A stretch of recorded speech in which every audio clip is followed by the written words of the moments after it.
सुरू करू पुढे येत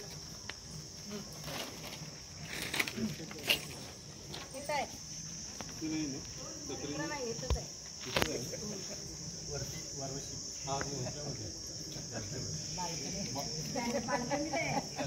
तेच बाल्कनी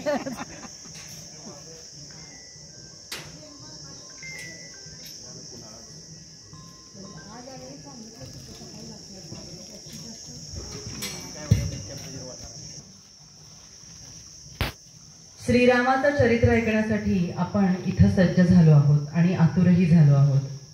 श्रीरामचरित्र म्हणजे जणू अमृतपानाचा ठेवा। हजारो वर्षापूर्वी महाकवी महर्षी वाल्मिकींच्या अलौकिक प्रतिभेला स्फुरलेलं स्फुलिंग। रामायण ही ललित कलाकृती, पुराण की इतिहास ही चर्चा अभ्यासकांनी करावी।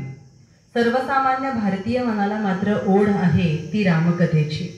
दिव्य रामकथेची मोहिनी भारतवर्षातल्या अनेक दिग्गजांना पडली।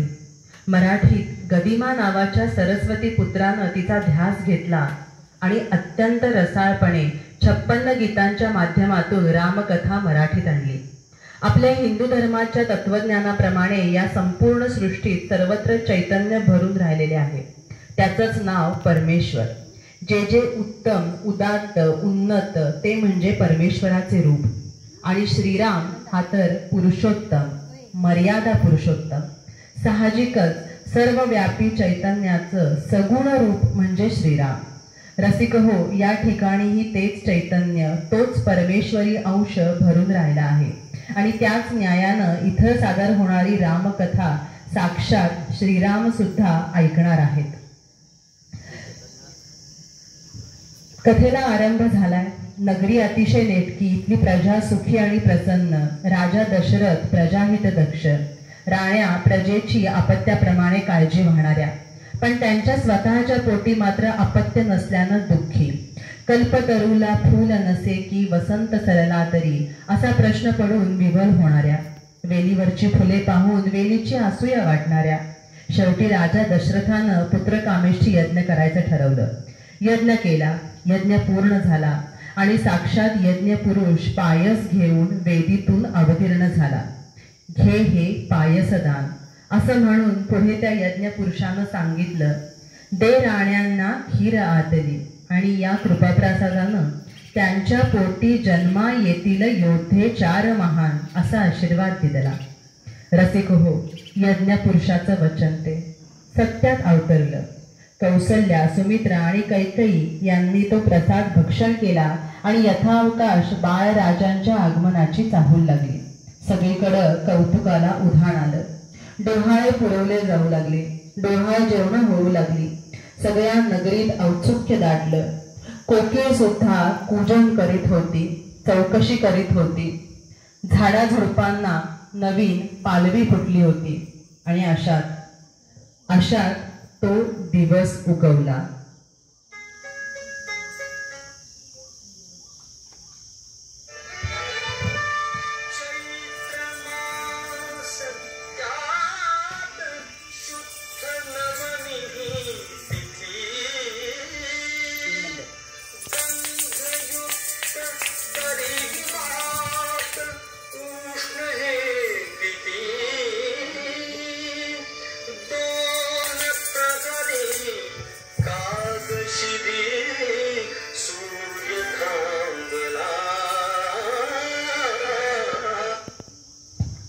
चैत्र शुद्ध नवमीचा सूर्य माथ्यावर आला आणि सकाळपासून अधीर आणि सचिंत बनलेल्या राजप्रसादातल्या माझघराची दारं किलकिली झाली।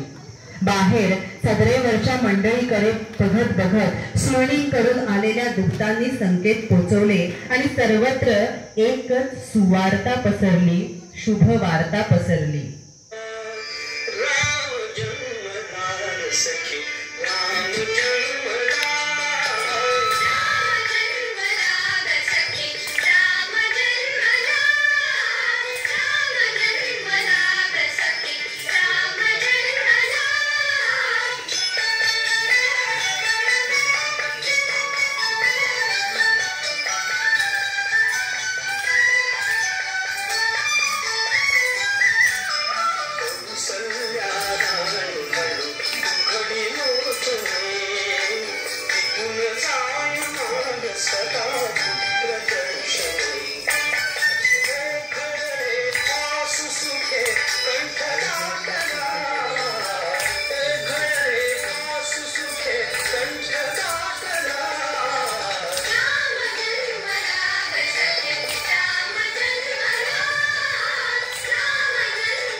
राजा दशरथाला निमंत्रण पाठवले गेले. मिथिला नगरीमध्ये सगळीकडे आनंदाचे आणि उत्साहाचे वातावरण होते. जानकीचे स्वयंवर झाले. अयोध्यावासी राजा दशरथाचा ज्येष्ठ पुत्र श्रीरामाला वैदेहीने वरमाला घातली आणि सारा आसमंत बहरून गेला. जणू आकाशाचे धरणी सारे नगर सुशोभित केले. चारही नवविवाहितांच्या फुलांच्या वर्षावात स्वागत झाले. राजा दशरथाने ज्येष्ठ पुत्र श्रीरामास राज्याभिषेक करण्याचे ठरवले. यावेळेला बंधू भरत मातृगृही म्हणजेच आजोळी गेला होता. महाराणी कैकेयीची दासी मंथरा तिच्या मनात अस्वस्थता निर्माण झाली. तिने कैकेयीच्या मनात विष पेरले इतके की रामावर निरातिशय प्रेम करणाऱ्या कैकेयीच्या मनात ही विषवल्ली पसरली. पूर्वी राजा दशरथांकडून घेतलेली वचनाची ती आठवण करून देत आणि वचनपूर्ती म्हणून रामाला 14 वर्षे वनवास आणि भरताला राज्याभिषेक अशी मागणी करते. राजा दशरथ कैकेयीची ही मागणी नाकारू शकले असते, पण दिलेले वचन पूर्ण करण्याची रघुकुलाची रीतच होती. रघुकुल रीत सदा चली आए, प्राण जाए पर वचन न जाए. मंथरेच्या बाजूने विचार केला तरी तिथे तरी कुठे चुकले. तिनं पण आपल्या राजकन्येचा म्हणजे कैकेयीच्या हिताचा विचार करून तिचं कर्तव्य निभावलं होतं. राजा दशरथानेही दिलेला शब्द पाळला. वडिलांचा शब्द पाळण्यासाठी पुत्र कर्तव्य म्हणून प्रभू रामचंद्र वनवासात जाण्यासाठी तयार झाले. त्यांच्या संरक्षणासाठी बंधू कर्तव्य म्हणून लक्ष्मणही वनवासाला जाण्यासाठी सज्ज झाला. तर पत्नी कर्तव्य म्हणून जानकी सुद्धा रामाबरोबर वनवासाला निघाली. आणि उर्मिला पती घरी नसताना सासू सासऱ्यांची सेवा करणे हे कर्तव्य तिने पार पाडले. दोन्ही बहिणींना नियतीने पत्नी कर्तव्यात बांधले. परंतु लक्षात घ्या की दोघींची ही कर्तव्य वेगवेगळी होती. एकीला पतीचा सहवास तर दुसरीला पतिवियोग. रामाने शांतपणे माता कैकेयीची आज्ञाप्रमाणे मानून वल्कले धारण केली. सीता आणि बंधू लक्ष्मणसह तो वनवासाला गेला. त्यांचा संपूर्ण प्रवास हा अरण्यातून झाला. त्याला सहज शक्य होते कोणत्याही राजाचा आश्रय मागणे, पण वनवास हा कर्तव्य म्हणून पत्करलेला असल्यामुळे रामाने कोणत्याही राजाची मदत न मागता आपले कर्तव्य निष्ठेने पार पडले. विष्णू अवतार असणाऱ्या रामचंद्रानेही मानव देह धारण केलेल्या अनेक अडचणी, सुख दुःख, संकटे स्वीकारलेली आहेत. रामाचा संपूर्ण प्रवास हा उत्तरेकडून दक्षिणेकडे झालेला आहे. रावण वधाची ही पूर्वतयारी होती. गंगेच्या तीरावर निषादराज गुहाने रामचंद्रांचे स्वागत केले. तिथूनच श्रीरामाने सुमंतांना निरोप दिला. गुहाने रामासाठी आपली नौका सजवली. खरं तर तो राजा, पण त्याने स्वतः वल्हे हाती घेतले. गंगेच्या उठणाऱ्या लाटा देखील रामाला पैलदेवी न्यायला राजी नव्हत्या हे त्याने ओळखले आणि म्हणूनच तो गंगेला म्हणू लागला,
कमी अधिक प्रमाणात ते कलाकारसुद्धा आहेत.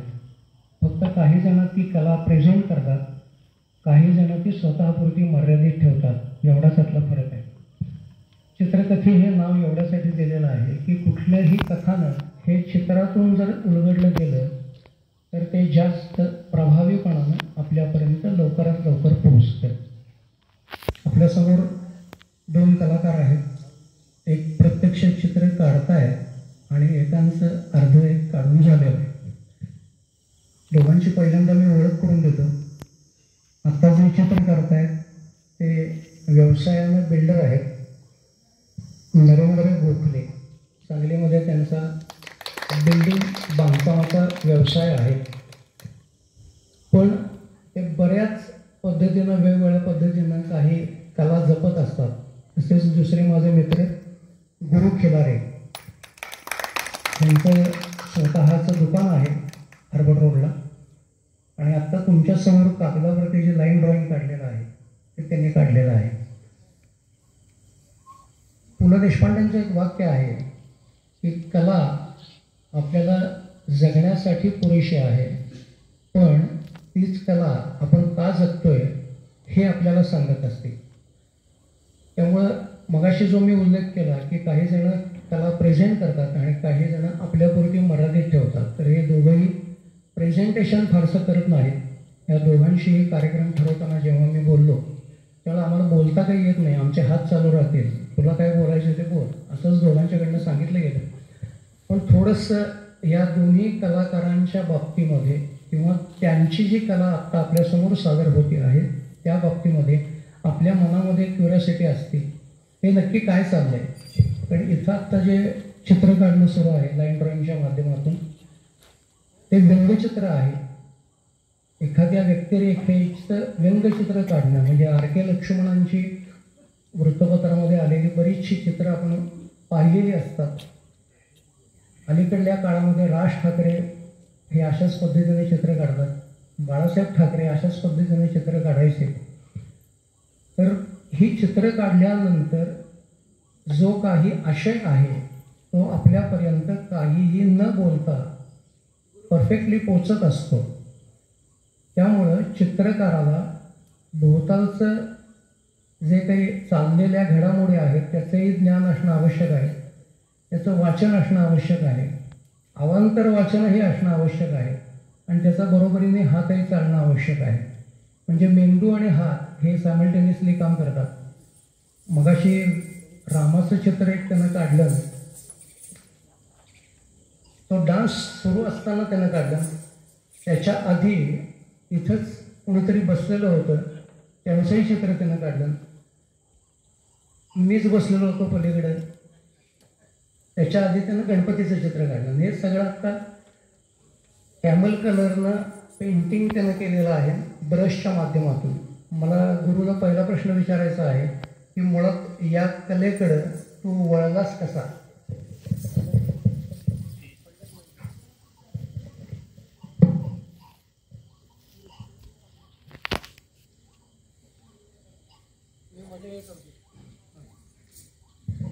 ह्याच्याकडे वळलास कसा?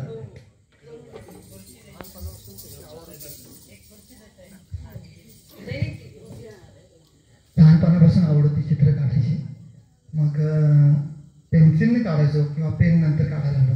पण एकदा असंच कोणाच तरी बघितलं आणि ब्रश आणि ब्लॅक इंक आणि ब्रश त्याचे इफेक्ट स्ट्रोक्स खूप छान वाटायला लागले. मग प्रॅक्टिस करत करत असतो ते यायला जमायला. मग त्या मोठे पेपर घेऊन असं चालू केलं. त्याची बरीचशी चित्र तरुण भारत या वृत्तपत्रामधनं प्रकाशित झालेली आहेत.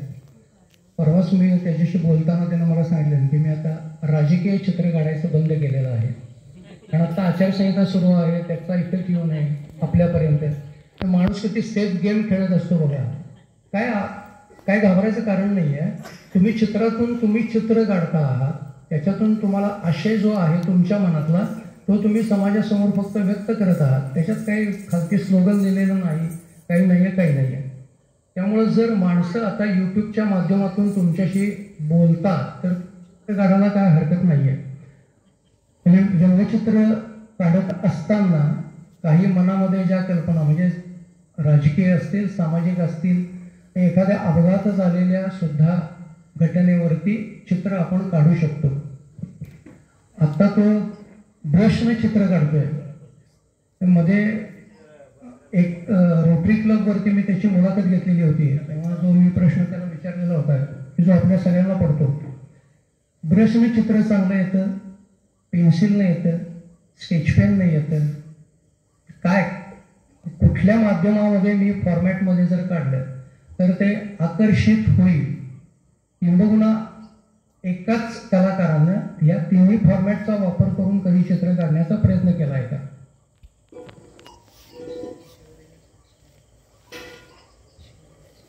तिन्हीचा प्रयत्न केला आहे, पण पेन कसं होतं, व्हाईट पेपर आणि ब्लॅक इंक याचा जो इफेक्ट येतो तेवढा पेन्सिल आणि ह्याचा येत नाही असं मला वाटलं. म्हणून मी कधी उलट करून बघितलंय का? ब्लॅक पेपर आणि व्हाईट पेन. हो, ते छान होतं. काय वाटतंय? कॉन्ट्रास्ट होतं ना. ते कॉन्ट्रास्ट दोन्हीचं आहे, पण ॲज अ आर्टिस्ट म्हणून तुझ्या मनामध्ये ते चित्र कुठलं जास्त तुला चांगलं वाटतं?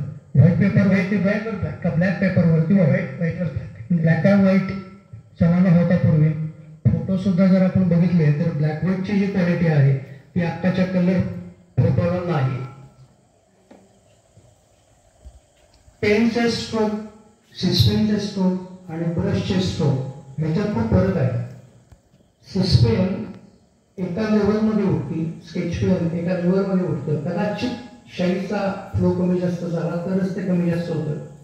पण आत्ता जे ब्रशचे स्ट्रोक चाललेले आहेत त्या ब्रशच्या स्ट्रोकचा जर विचार केला तर ते भुराळही होतं आणि बारीक होतं. त्याच्यातच आता चालू असलेल्या चित्रात मला गुरुजात सांगायचं आहे की त्याच्यात ब्रॉड आणि बारीक असे स्ट्रोक काढून त्या कॉम्बिनेशन करता येते चालू असलेल्या पिक्चरमध्ये. प्रेशर जास्त झालं तुम्ही.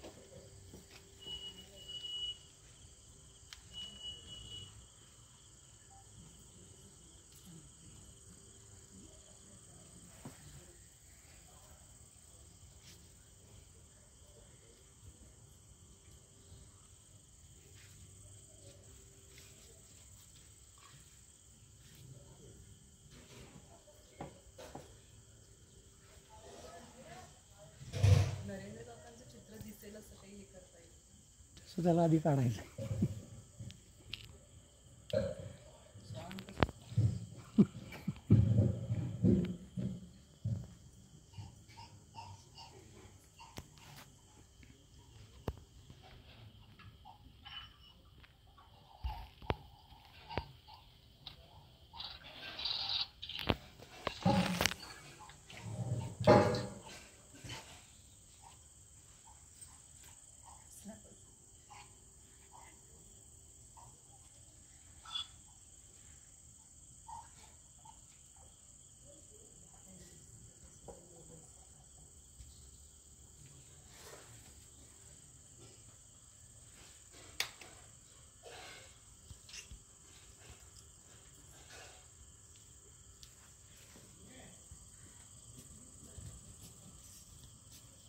याला धरून एक दुसरा प्रश्न आहे. कॉम्प्युटरवरती तू बऱ्याचदा काम करताना मी बघितलेलं आहे, तर हे काढणं जास्त इफेक्टिव्ह आहे कधी कॉम्प्युटर म्हणजे? नाही नाही, हे जिवंत आहे आपल्याला. कॉम्प्युटर सगळा हे असतं म्हणजे कृत्रिम. ते म्हणजे रंगचित्र पेपरला मी देतो की काढताना कॉम्प्युटर ते कलर धरायला लवकर होतं, फास्ट होतं, पाठवत नाही. मगाशी मी जो ब्लॅकबोर्ड फोटोचा उल्लेख केला तोच परत येत आहे. 21व्या शतकामध्ये आपण आता वावरत कॉम्प्युटर युग आहे. IT सेक्टरमध्ये काम करणाऱ्या मुलांना उज्ज्वल भवितव्य आहे, भविष्य आहे, कारण त्यांना पॅकेजेस आहेत. 20 लाखाचं 22 लाखाचं पॅकेजेस आहे. म्हणून लोक अमेरिकेमध्ये नोकरी धंद्याच्या निमित्ताने जातात, का तर पैसे मिळवायचे आहेत म्हणून. पण ही जी काही कला आहे ही आपल्याकडेच आहे याचा आणखीन एक प्रूफ आहे. मध्यंतरी एका कार्यक्रमाच्या निमित्तानं आपल्याला माहिती असेल नाव ऐकून, दीपक करंजीकर, म्हणजे ज्याने 3 एक पुस्तकं परवा लिहिलेली आहेत परवापर्यंत. आता त्यांचं एक 4थं पुस्तक येईल 2025 साली, त्याचं प्रकाशन करणार आहे. त्याने एका मराठीमध्ये वाक्य फार चांगलं वापरलेलं होतं.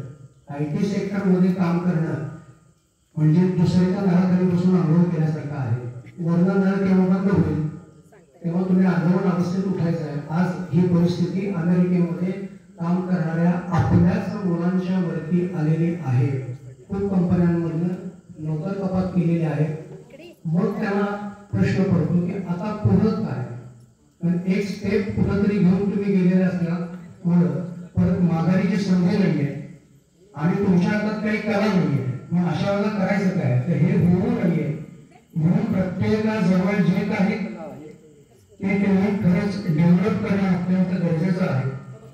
म्हणजे माझ्या घराच्या शेजारी त्याचं दुकान असल्यामुळं जाताना येताना बऱ्याचदा तो अलीकडे काम करताना मी त्याला बघितलंय.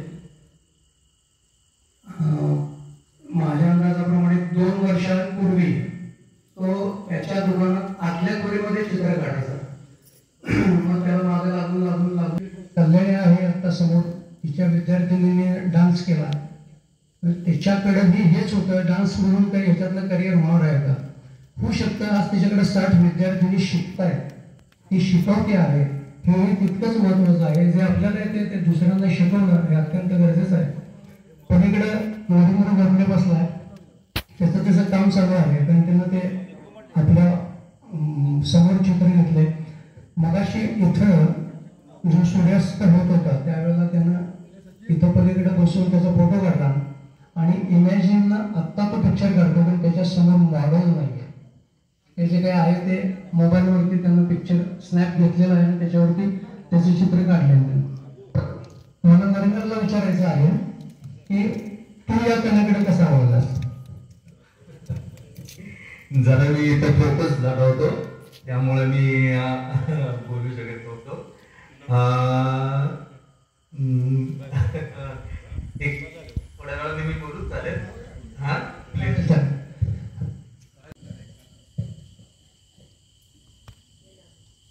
हे आता विशाल पाटलांनी ते भरला.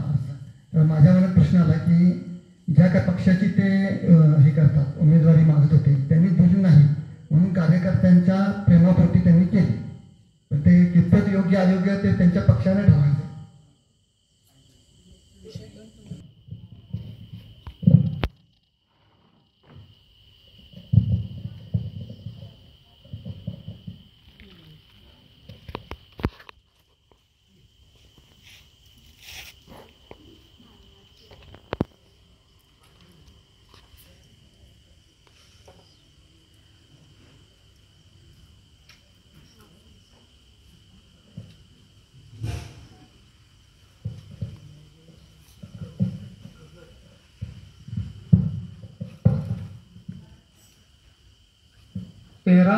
तेरा लाईनचे स्ट्रोक मारलेले आहेत त्यांना. 13 स्ट्रोकवरती आपल्याला हे भगतसिंगांचं चित्र आहे हे नक्की कळू शकतं. असा आणखीन कुठला प्रयत्न केला आहे का कधी.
बाळासाहेब खरं तर व्यंगचित्रकार होते. बाळासाहेबांचं चित्र आता गुरुनं काढलंय. असं जर व्यंगचित्र राजकीय व्यक्तिरेखेचं काढायला गेलं तर काही लोकांना ते आवडतही नाही. मी बाळासाहेबसुद्धा एका मुलाखतीमध्ये त्यांनी असं सांगितलेलं होतं की त्याला व्यंगचित्र न म्हणता रेखाचित्र म्हणा, काय हरकत काय आहे, याच्यात काही व्यंग नाही आहे ना. म्हणजे एखाद्या कॅरेक्टर्समध्ये काही व्यंग असेल तर ते व्यंगचित्र होऊ शकेल. बाळासाहेबांनी त्या मुलाखतीमध्ये त्याला रेखाचित्र म्हणा असा एक स्पेसिफिकली उल्लेख केलेला होता. सामनामधनं, मार्मिकमधनं, मराठामधनं त्यांची बरीचशी चित्रं फ्लॅश झालेली आहेत. त्याचं मध्यंतरी एक मोठं प्रदर्शन भरवलेलं होतं. हे असले खेळ दुकानात तो बसून करतो. मध्ये मी त्याला 1-2 विषय दिले. म्हणजे इथं परवा मी जे बोललो की काही कार्यक्रम असे असतात की काल ऋषिकेशनं एखादं गाणं म्हटलं, ते आपल्यापैकी बऱ्याच जणांनी ऐकलेलं असतं. उद्या विकास जोशांना तुम्ही बोलवलं आणि त्यांनी तेच गाणं म्हटलं. तेच गाणं मी 2 वेळेला 2 वेगवेगळ्या गायकांच्याकडून का ऐकलं की मी काल ऋषिकेशकडनं, परत तेच गाणं मी उद्या कशाला ऐकायला पाहिजे. तसंच आहे. म्हणजे हे पेंटिंग करत असताना आपल्यामध्ये काहीतरी व्हरायटी असली पाहिजे. त्यामुळे काहीतरी थीम घेऊन जर पिक्चर्स काढली गेली तर ते जास्त योग्य आणि संयुक्त होईल.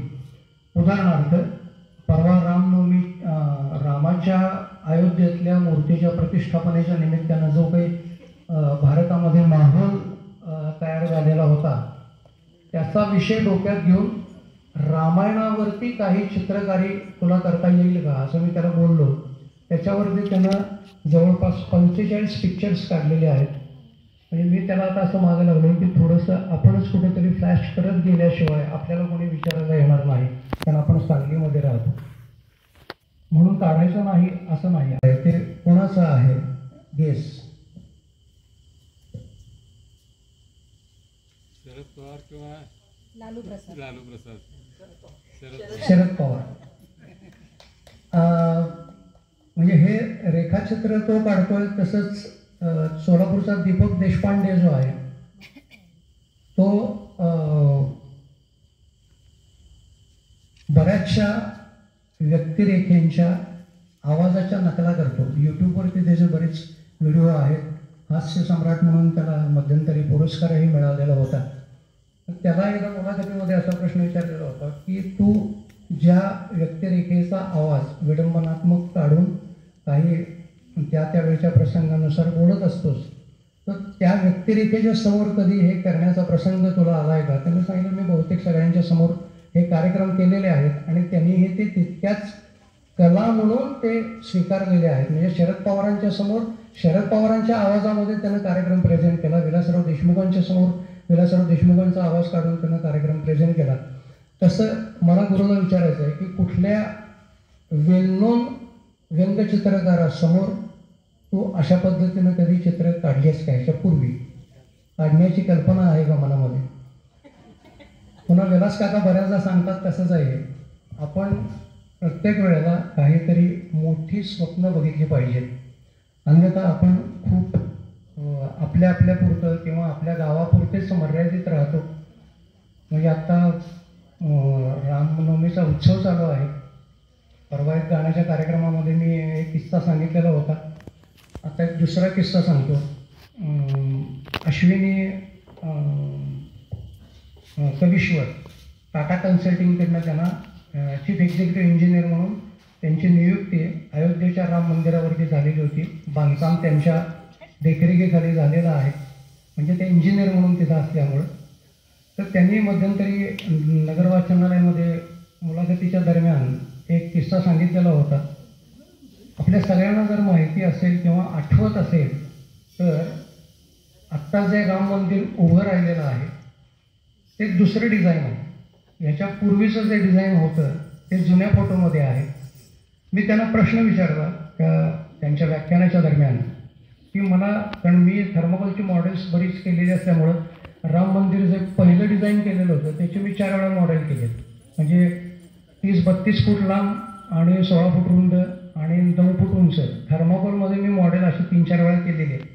मी त्यांना प्रश्न विचारला की हे मॉडेल मी केलेलं असल्यामुळं माझ्या मनामध्ये प्रश्न उभा राहिला की ह्या मंदिराचं डिझाईन का बदललं? आत्ताचं जे मंदिर तुमच्यासमोर दिसतं आहे ते आणि पहिलं जे डिझाईन होतं ते याच्यात खूप फरक आहे. तर त्यांनी उत्तर असं दिलं की भूमिपूजनाचा जो कार्यक्रम झाला, जेव्हा पंतप्रधान तिथं भूमिपूजनाला उपस्थित होते, त्या कार्यक्रमाच्या नंतर सगळ्या इंजिनियर्स लोकांची मोदींनी एक वेगळी मीटिंग घेतली आणि त्यांना सांगितलं की पूर्वी आपण प्रचाराच्या दरम्यान एक स्लोगन वापरत होतो, मंदिर वही बनाएंगे. मंदिर तर तिथंच होणार आहे, पण मंदिर भव्य बनाएंगे असं त्यांनी आम्हा इंजिनियरला सगळ्यांना बसवून घेऊन 25 मिनिटं सांगितलेलं होतं की अशासारखं दुसरं मंदिर देशामध्ये नव्हे जगामध्ये असणार नाही, अशा दृष्टीनं नवीन प्लॅन डिझाईन करा. त्यामुळे आत्ताचं जे मंदिर उभारलेलं आहे अयोध्येमध्ये ते मोदींच्या संकल्पनेत आहे. म्हणजे व्हिजन माणसाला काय पाहिजे, जो मी आत्ता प्रश्न गुरुला विचारला होता की उद्या तुला राज ठाकरेंच्या समोर चित्र काढायची वेळ आली तर तू काढशील का? अरे मी नक्की प्रयत्न करेन राज ठाकरेंच्या समोर. कसं आहे की जो वेल्लोन आहे त्याच्यासमोर जाऊन तुम्ही जर तुमची कला सादर करत असाल तर त्यातले बारकावे तो जास्त चांगल्या पद्धतीनं तुम्हाला सांगू शकतो, जेणेकरून तुमच्या कलेमध्ये डेव्हलपमेंट करायला तुम्हाला संधी मिळते.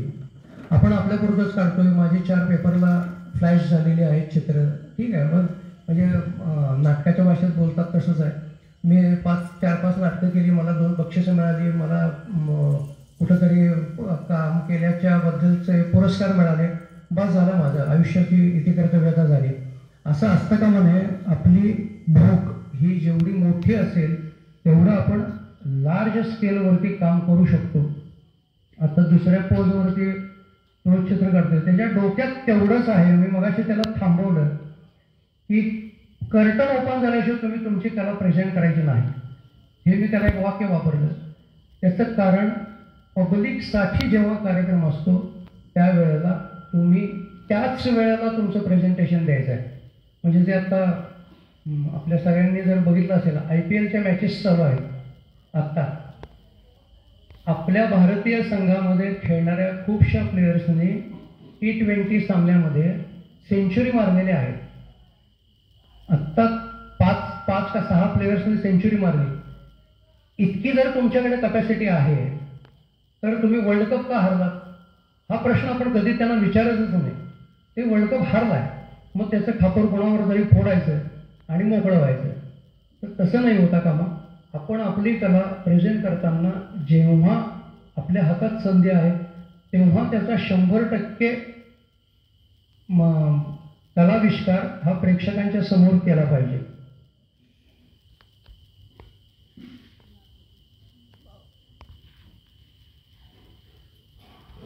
हे आत्ता मध्ये पाण्यात ब्रश मिक्स करून हे शॅडो इफेक्ट घेण्याचं कारण काय? थोडासा 3 डायमेन्शन इफेक्ट येतो, चालू शकतो. त्याचा दिसायला छान दिसतं. हे इथं दिसेल, पेपरमध्ये जर उद्या प्रिंट होऊन पिक्चर आलं आहे तुमच्यासमोर तर हा शॅडो इफेक्ट तिथं दिसणार नाही. पण काढलेला फोटो मोबाईलवरती चांगला दिसतो, प्रत्यक्षात ती व्यक्ती चांगली असेलच असं नाही. तसंच तिथं थोडंसं आहे.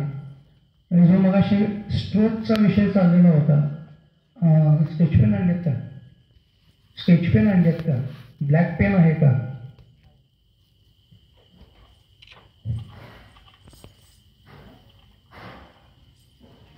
ब्लॅक पेन आहे?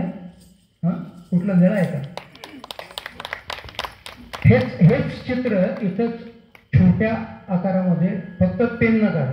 म्हणजे हे फरक गणितामध्ये आपल्याला फरक स्पष्ट करा. जेवढं दिसेल तेवढं, नंतर दिसेल का नाही, जवळून बघतील. नाटकात स्टेजवरती व्यक्तिरेखा सादर करताना ती तेवढ्यापुरतीच असते. विंगमधनं बाहेर पडल्यानंतर त्या व्यक्तिरेखेत आपला काय संबंध नसतो.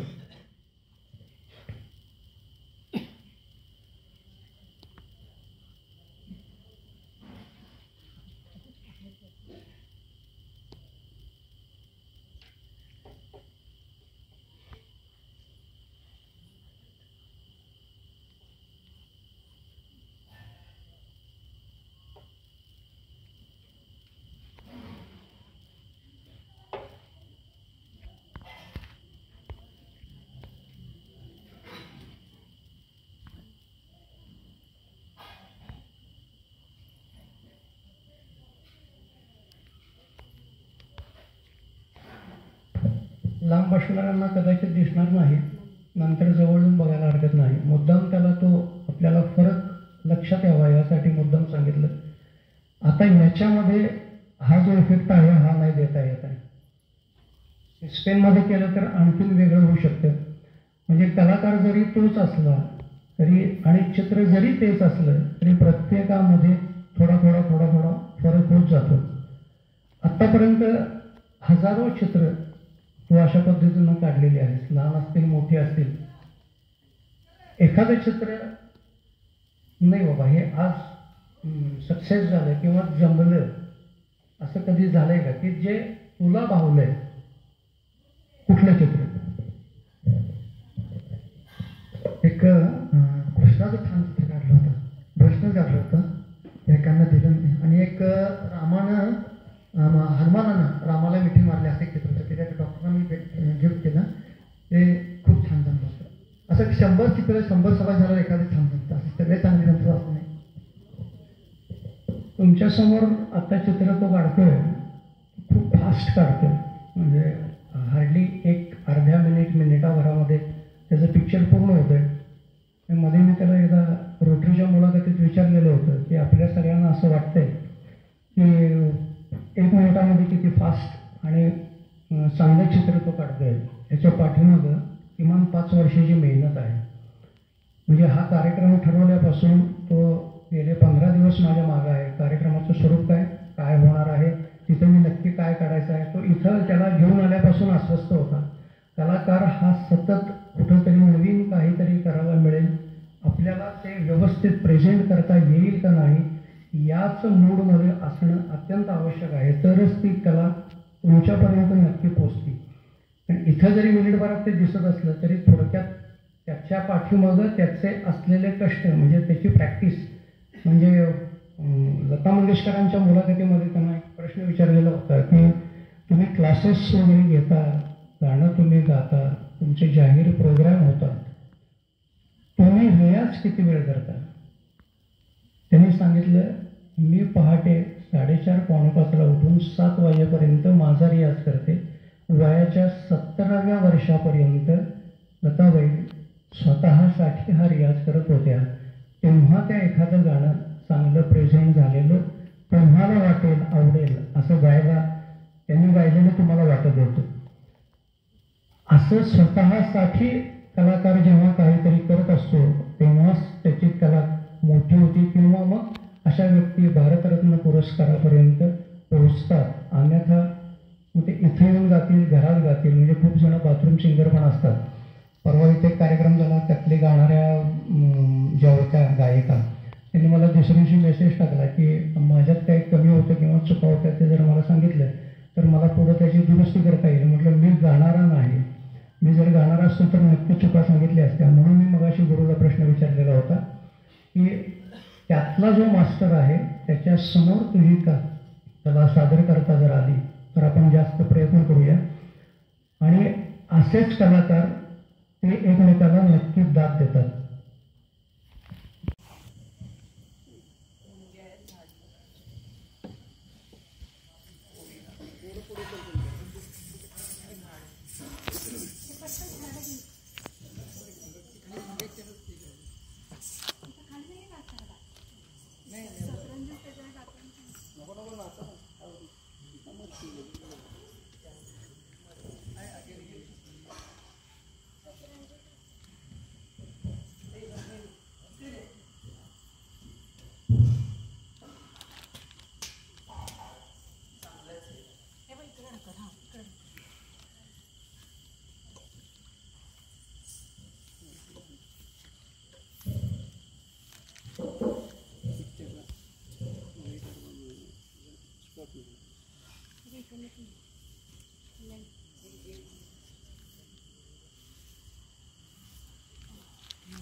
तुमच्याकडे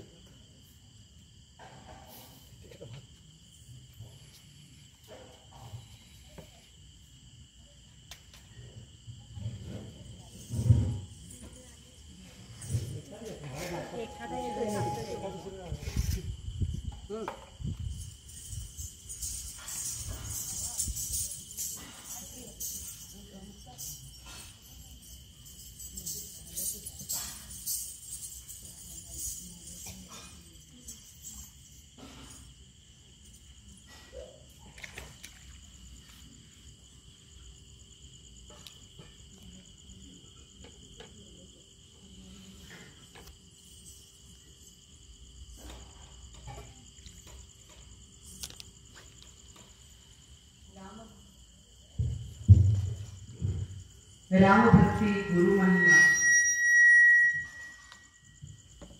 आणि रामजीवन. सीता रामचरित्र अति पावन, मधुर सरस अरुखती मन भावन, असं गोस्वामी संत तुलसीदासांनी अगदी समर्पक वर्णन केलं आहे. प्रभू रामचंद्रांच्या विषयी बोलणं, त्यांचं स्मरण करणं म्हणजे भक्तिरूपी सागरातील नामरूपी नौका विहाराचा आनंद घेण्यासारखेच आहे. हा प्रवास कोण्या एकाचा नाही. जसा तो रामजीवन रम रम रम रम असा सातत्याने उच्चार केला तर कुठलीही व्यक्ती समाधी अवस्था प्राप्त करू शकते. अक्षर म्हणजेच अविनाशी. या अक्षराचे मनन चिंतन करणारा अक्षरमय होऊन अविनाशी ईश्वरापर्यंत पोहोचू शकतो. राम या नावाची अशीच एक रोचक माहिती. राम हा शब्द संस्कृतमधील रम आणि घम या धातूपासून बनला आहे. रम म्हणजे रमणे आणि घम म्हणजे अखिल ब्रह्मांडातील पोकळी. या पोकळीत भरून उरणारे चराचरात सामावलेले ब्रह्मतत्व म्हणजे राम. आपल्या सामान्यांच्या भाषेत सांगायचं झालं तर जो सृष्टीतील प्रत्येक कणाकणात व्यापून उरलेला आहे आणि निसर्गातील प्रत्येक तत्वात विद्यमान आहे असा आविष्कार म्हणजे राम. ज्याच्या भजनाने, नामस्मरणाने, पूजनाने हा भवसागर पार होण्यास वेळ लागणार नाही असा राम. सादर करीत आहोत संत रामदासांची रचना नादातुनिया नाद निर्मित. प्रेक्षकांना विनंती आहे त्यांनीही टाळ्या वाजवून याच्यामध्ये आपली उपस्थिती दर्शवावी.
रसिक हो, तुम्ही भक्ती करताना ती कुणाचीही करा, पण त्याप्रती तुम्ही सश्रद्ध असायला हवं.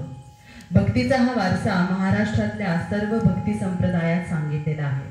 आपल्याकडे प्रामुख्याने 5 संप्रदाय मानले जातात: महानुभव, दत्त, नाथ, समर्थ आणि वारकरी. प्रत्येकाचं आराध्य वेगवेगळं. महानुभव संप्रदाय कृष्णोपासना करणारा, दत्त संप्रदायामध्ये दत्तप्रभू आणि त्यांचे अवतार, नाथ संप्रदायामध्ये दत्तप्रभू नवनाथ पुढे ज्ञानेश्वरापर्यंत, तर समर्थ संप्रदायात हनुमंत, रामचंद्र यांची उपासना आणि वारकरी संप्रदायांचे दैवत तर अखिल ब्रह्मांडाला व्यापून उरणारे परब्रह्म पांडुरंग. आज भारतातूनच नव्हे तर परदेशातील काही मंडळी सुद्धा लाखो करोडोंच्या संख्येने आषाढी कार्तिकीला पांडुरंगाच्या दर्शनासाठी देहभान हरपून भेटायला येतात. भक्तीचं यासारखं व्यापक उदाहरण नाही. भक्ती मार्गात स्थान महात्म्य महत्वाचं आहे. म्हणून तर वारकरी देहू, आळंदी आणि पंढरपूरला अतिशय श्रद्धेनं जातात. आपणही भाविक आपापल्या श्रद्धेच्या ठिकाणी जाऊन नतमस्तक होत असतो. आसमानी सुलतानी संकटांनी माणूस गांजून गेलेला आहे. घड्याळाच्या काट्यावर आपलं आयुष्य बांधलेलं आहे. समस्या कोणाला नाहीत आणि कितीही मिळवलं तरी ते कमीच वाटतं. शेवटच्या क्षणी या समस्या, ही धडपड आपण कशाला करत होतो? सगळं जर इथं ठेवायचं तर मग यासाठी जीवाचा एवढा आटापिटा कशाला? मग जे शेवटच्या क्षणी आपल्याबरोबर येणार आहे, शाश्वत चिरंतन सुखाची अनुभूती देणार आहे, ते भगवंतांचं नामस्मरण का बरं आपल्या तोंडी राहू नये? कोणतीही साधना, कोणत्याही उपाध्या यामध्ये नाही. स्थळ काळाचं बंधन नाही. जाती धर्माचं कुंपण नाही असं नाव. चालता बोलता धंदा करीन, खाता जेवता सुखी होता, नामस्मरणे विण सर्वथा राहूची नये. आधी अवदसा मग दसा, अथवा दसे उपरी अवदसा. प्रसंग असो भलतैसा, परंतु नाम सोडू नये. आणि हे नाम ज्यावेळी गुरुमुखातून येते त्यावेळी त्याची शक्ती सहस्त्रपटींनी वाढते. या नामाचा नाद लागल्याशिवाय स्वानंद सुखाचा स्वर्ग गाठता येत नाही. रसिक हो, अशाच रामाचा परम भक्त म्हणजेच श्री आपले हनुमंत. या हनुमंताची रचना आपल्या समोर आता या मुली सादर करीत आहेत. ही सुद्धा समर्थ रामदासांचीच रचना आहे.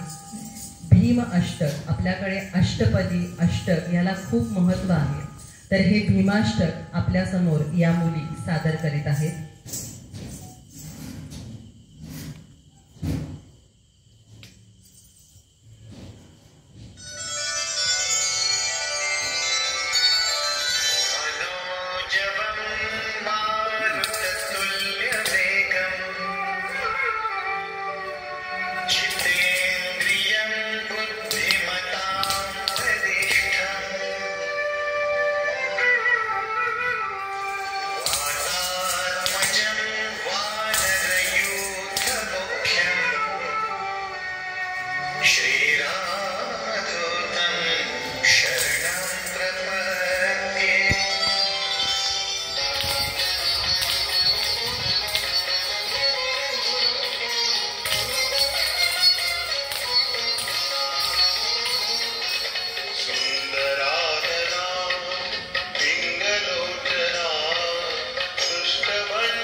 छान आहे. गाणं कसं वाजलेलं होतं, चित्र काढत असताना मनात भावना काय होती? खूप सुंदर, खूप छान वाटलं. एकदम पवित्र भावना ड्रॉ करत असताना येणाऱ्या भावना यातला फरक अपेक्षित. मागच्याच वर्षी रामनवमीच्या वेळेला अयोध्येमध्येच सादर केलेला होता, कल्याणीनंच तो सादर केलेला होता. रवीश्वर मॅडमने मला आमच्या त्या व्याख्यानामध्ये पुढचा एक प्रसंग सांगितला, तो अत्यंत हृदयस्पर्शी आहे. प्रचंड ऊन टेम्परेचर असताना काम सुरू होतं. तिथल्या कामगारांना टाटाच्या इंजिनियर्सनी सांगितलं की तुम्ही पायामध्ये बूट घालून प्रत्यक्ष मंदिरामध्ये ते जे काय दगड घडवायचं काम चाललेलं आहे तिथलं काम करा. ते कामगार ऐकायला तयार नाहीत. त्यांनी सांगितलं आम्ही पायात बूट न घालताच काम करणार. त्यांना खूप समजून सांगून सुद्धा त्यांनी ऐकलं नाही. मग त्यांना मीटिंग घेऊन विचारलं की तुम्ही का, म्हणजे अजून रामाच्या मूर्तीची प्रतिष्ठापना व्हायची आहे, तर आत्ता कामावरती तुम्ही ते बूट घालून जर गेला तर तुमचे पाय भाजणार नाहीत. त्यांनी सांगितलं इथं रामलल्ला विराजमान होने वाले आहे, हम जूते पहनकर अंदर नहीं जा सकते. हे जरा माझं कमीच आहे, म्हणजे मी फार वेळ काढतो. तसा मला पहिला अनुभव त्यांनी आमच्या ताईनेच दिला. त्यांचं एक डान्सचा प्रोग्राम होता आणि त्यातनं ते जे काही गाणं म्हणणार होत्या किंवा त्याच्यावर नृत्य करणार होत्या, तर त्या थीमवर मी म्हणजे एक चित्र काढलं होतं. हां, सांज ये गोकुळी सावळी सावळी ह्या गाण्यावर. आत्ता बोलण्यात तुझ्या असं आलं की माझा कॅनव्हास म्हणजे भिंत आहे, भिंतीवरती जास्त चित्र काढलेली आहे. हो. आत्ता तू कागदावरती पेंटिंग काढत होतास, भिंतीवरती चित्र काढणं आणि कागदावरती चित्र काढणं, स्केच साईजमध्ये खूप फरक आहे. हो. पण कामामधला फरक काय आहे? कामामधला फरक तसं मी म्हणलं तसं डेडिकेशन हेच महत्त्वाचं आहे. तुम्ही जे समोर बघताय ते तुम्ही प्रत्यक्ष उतरवणं हे थोडंसं कठीण जातं. म्हणजे ते आहे तसे रंग उतरवणं वगैरे हे थोडंसं प्रॉब्लेमॅटिक होतं. आता माझं जे भिंतीवरचं जे चित्र असतं ते ॲबस्ट्रॅक्ट ड्रॉइंग असतं. म्हणजे तसं म्हणायला गेलं तर डायमेन्शनलेस. त्याला डायमेन्शन हा प्रकार कुठेही नसतो. म्हणजे पण ते एक कलाच आहे. म्हणजे त्याला आपण वेगवेगळे, जशी आपण म्हणतो निसर्गचित्र आहे किंवा व्यक्तिचित्र आहे, तसं हे ॲबस्ट्रॅक्ट ड्रॉइंग हे एक वेगळी संकल्पना आहे आणि त्या पद्धतीची चित्र मी जास्त त्याच्यावर काढतो. आणि जी ॲक्च्युअल कागदावर जी चित्र काढतो ती व्यक्तिचित्र काढतो आणि निसर्गचित्र काढतो. त्याच्यावर ॲबस्ट्रॅक्ट ड्रॉइंग फार कमी काढतो. तुला स्वतःला कागदावरचं पेंटिंग करताना जास्त आनंद मिळतो का भिंतीवरचं करताना? भिंतीवरचं. कारण दोन्ही चित्र तीच असली, समजा म्हणजे जे आता सांजे गोकुळीचा मगाशी जो उल्लेख झाला, ते चित्र कागदावरती जरी काढलेलं असलं तरी ते भिंतीवरती काढायच्या संदर्भामध्ये कल्याणीचं बोलणं पण झालेलं आहे. आता ते चित्र तेच साईज मोठा करून भिंतीवरती काढणं, म्हणजे तुला वैयक्तिकरित्या कुठल्या पिक्चर काढण्यामध्ये जास्त आनंद आहे? भिंतीवरचं. म्हणजे कारण काय? कारण का त्याचं जे एक स्केल असतं ते इतकं लार्ज स्केल असतं. हे बेसिकली कसं आहे की तुम्ही त्याला फ्री हँड भरपूर असतो आणि ते काढताना मी ॲक्च्युअल जे चित्र कागदावर काढलेलं आहे जसेच्या तसं त्याच्यावर काढणार नाही, त्याच्यामध्ये बदल करणार. आणि तसं चित्र मी ॲक्च्युअल जे आता यांच्या नाचाच्या वेळेला मी काढून दिलं होतं तसंच एक चित्र मी त्याच्या अगोदर एकांच्या घरामध्ये काढलेलं होतं आणि ते भिंतीवरच काढलेलं होतं. पण त्याच्यामध्ये जी कलर थीम आणि हे जे वापरलं होतं ते टोटली वेगळं होतं. एकच लाईन काढायची आहे, काही वाकडी खिडकी आडवी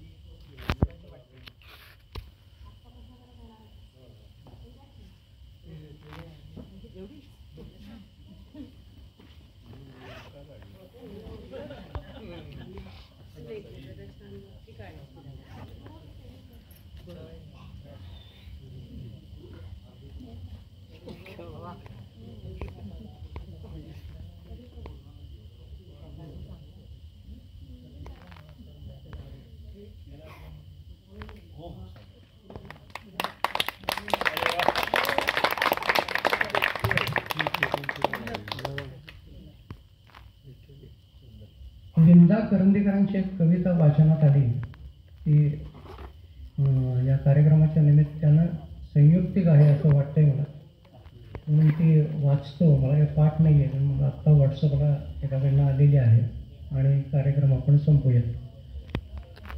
एवढं हे लक्षात ठेवा, उंची न आपुली वाढते, फारशी वाटून हेवा, श्रेय ज्याचे त्यास द्यावे, एवढे लक्षात ठेवा.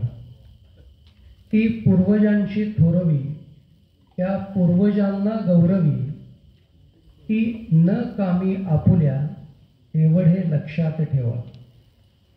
जाणते जे सांगती, ते ऐकून घ्यावे सदा, मात्र तीही माणसे, एवढे लक्षात ठेवा. चिंता जगी या सर्वथा, तोंडान येई टाळता, उद्योग चिंता घालवी, एवढे लक्षात ठेवा. विश्वास ठेवावाच लागे, व्यवहार चाले त्यावरी, सीमा तयाला पाहिजे, एवढे लक्षात ठेवा. दुपटीने देतसे जो ज्ञान आपण घेतलेले, तो गुरुचे पांग फेडी, एवढे लक्षात ठेवा. माणसाला शोभणारे युद्ध एकच या जगी, त्याने स्वतःला जिंकणे, एवढे लक्षात ठेवा. माझी मुलगीच आहे, स्वराली जोगळेकर, आणि पलीकडे आहे ती ईश्वरी हिरेमठ, आणि त्यांची गुरु म्हणजे माझी बायको कल्याणी पटवर्धन. या मुलींची ओळख करून द्यायला तुम्ही सांगत होतात मागून. तिघी सुद्धा शाळेच्या सर्व व्यापातून कायम नृत्याच्या प्रत्येक कार्यक्रमात, म्हणजे पालकांचं कौतुक आहे त्यांच्या, की प्रत्येक कार्यक्रमात ते मुलींना पाठवत असतात. खरं तर आता शाळांचं शेड्यूल प्रचंड हेक्टिक झालेलं आहे, क्लास, जादाच्या परीक्षा, पण त्यातूनही या दरवेळेला सगळीकडे माझ्याबरोबर येत असतात. अजून एक टोटल 8 जणींचा आमचा ग्रुप आहे, पण त्यातल्या ह्या तिघी आज कार्यक्रमासाठी उपलब्ध होत्या. आणि ही कौतुक सांगायचं म्हणजे प्रत्येक बाह्य परीक्षेमध्ये सगळीकडे ती बोर्डात येत ती मुलगी, त्याबरोबर ती आमच्या कथ्थकच्या सर्व परीक्षांच्या मध्ये प्रथम श्रेणीमध्ये असती. ही सुद्धा प्रत्येक परीक्षेमध्ये प्रथम श्रेणीत असती आणि प्रचंड म्हणजे काय म्हणतात त्याला, उत्साहाचा धरा असं म्हणायला हरकत नाही. प्रत्येक ठिकाणी स्वतःहून येऊन सगळ्या गोष्टी पुढे होऊन करणारी अशी आमची स्वराली. आणि मुक्ता माझीच मुलगी, ती सुद्धा कथ्थकच्या दोन्ही परीक्षांच्या मध्ये डिस्टिंक्शन मध्ये आहे, शाळेच्या सर्व परीक्षांच्या मध्ये असते. आणि आपल्या मुलांना खरंच एखादी कला शिकवा, माणूस म्हणून घडण्यासाठी खूप कळकळीचं आवाहन सर्व पालकांना. धन्यवाद. नरेंद्र गोखले.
स्थळी हे मन जा